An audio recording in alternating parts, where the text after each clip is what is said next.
Welcome to your daily 5-minute crypto brief with Satoshi and Nova. Today is July 21st, 2025. I am Nova. I am Satoshi. Briefing. Today is July 21st.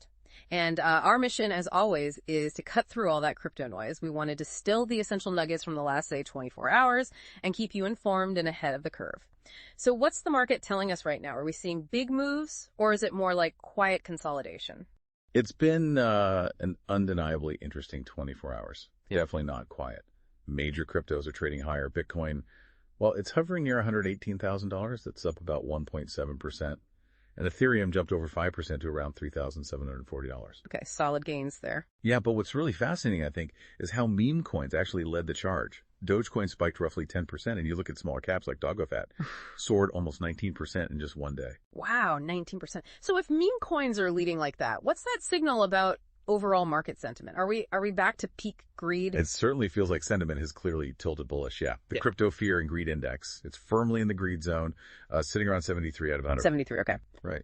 And, despite some pretty eye-catching whale activity we can talk about, the optimistic signals are still there. Look at the U.S. spot Bitcoin ETFs. They've now logged 11 consecutive days of inflows. 11 straight days. 11 straight days, yeah. Totaling over $522 million. So, that tells us institutional demand remains incredibly strong. It's providing a pretty solid floor for the market right now. Okay, speaking of eye-catching activity, this is where it gets really interesting, I think. An OG Bitcoin whale address, we're talking completely untouched since 2011, suddenly sprang to life, moved an astonishing $9.6 billion worth of BTC. That's the largest on-chain transfer this year. What does a move like that even signal? Is it just cashing out after 2.4 million% gain? Who wouldn't? Right. It raises a really important question, though, beyond just profit taking. Sure, the holder has seen absolutely massive gains, incredible gains. Mm-hmm.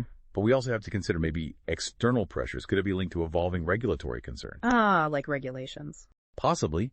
Perhaps, in anticipation of new U.S. stablecoin audit rules, something like the Genius Act, that aims to bring stricter oversight.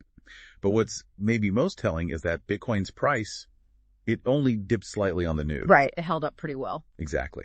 Which suggests incredible underlying buying interest just absorbed that massive potential sell pressure. That's a sign of a maturing market. But make no mistake, traders are definitely keeping a very close watch on these big dormant whale wallets now. Okay. And switching over to Ethereum, seems there's some exciting news there that could directly impact user experience, right? Absolutely. Vitalik Buterin himself confirmed it.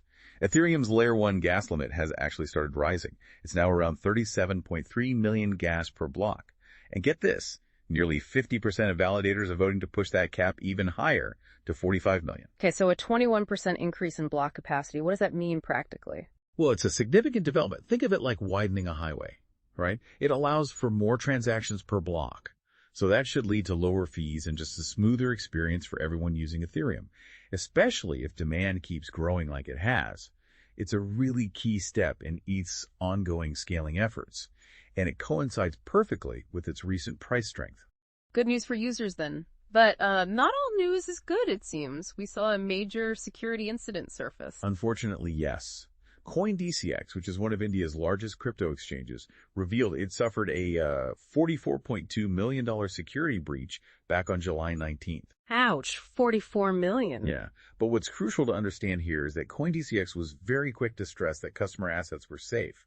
The affected account was an internal liquidity one, totally separate from user wallets, and the exchange pledged to cover the entire loss from its own reserves. Okay, that's reassuring at least. It is. It's still a stark reminder of the ongoing cyber risks, of course, but their rapid response and commitment to user safety, that's an important takeaway for the industry.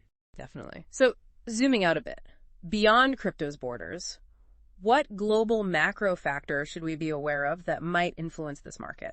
Right, connecting to the bigger picture, there's the U.S.-EU tariff standoff. Yeah. That faces an August 1st deadline. Now, if those talks break down, it could fuel inflation, push real interest rates higher, generally creating headwinds for risk assets like crypto. Not ideal. Not ideal? No. Meanwhile, the People's Bank of China held its benchmark loan prime rates unchanged, so no immediate injection of new liquidity coming from there. On maybe a brighter note, New Zealand's Q2 CPI came in slightly below expectations at 2.7%. Okay. Which has actually fueled bets for a central bank rate cut there in August. And that, in theory, could nudge some yield-hunted capital towards higher return assets like our digital ones. Interesting cross currents then. So what does all this boil down to for us, the everyday crypto investor? What's the short-term outlook and what risks should we really be considering? Well, the near-term bias for crypto, it still feels cautiously bullish, but I'd say it's a fragile optimism. While momentum is positive and that institutional interest is strong, we're also seeing those overbought signals we mentioned, plus that recent whale activity. Right, the whale movement. Exactly.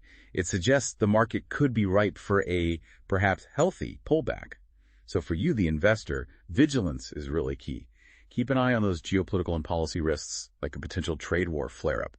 And definitely watch the market technicals. Watch those on-chain clues from whale wallets, because any abrupt selling could trigger sharp price corrections. Okay, so to summarize, the crypto market's ending the past 24 hours on a, let's say, cautiously upbeat note. Driven by blue chip gains, those surprising meme coin rallies, and some reassuring institutional interest, all while navigating these complex macro crosscurrents. Yeah, that's a good way to put it. The takeaway for you is basically stay informed, stay agile, enjoy the upside momentum we're seeing, sure, but keep a very close eye on those developing risks. In the coming days, watch for the August 1st trade talk outcomes, any signals from central banks about liquidity, and yeah, definitely those on-chain clues from the biggest whale wallets. So with all that in mind, what will you be watching in this incredibly dynamic market? Stay safe out there, manage your risk, and we'll catch up on all the latest again tomorrow. Enjoyed the brief? Please like and subscribe. We deliver fresh market updates, macro signals, and crypto news daily in just 5 minutes. Live streams coming soon. Stay tuned.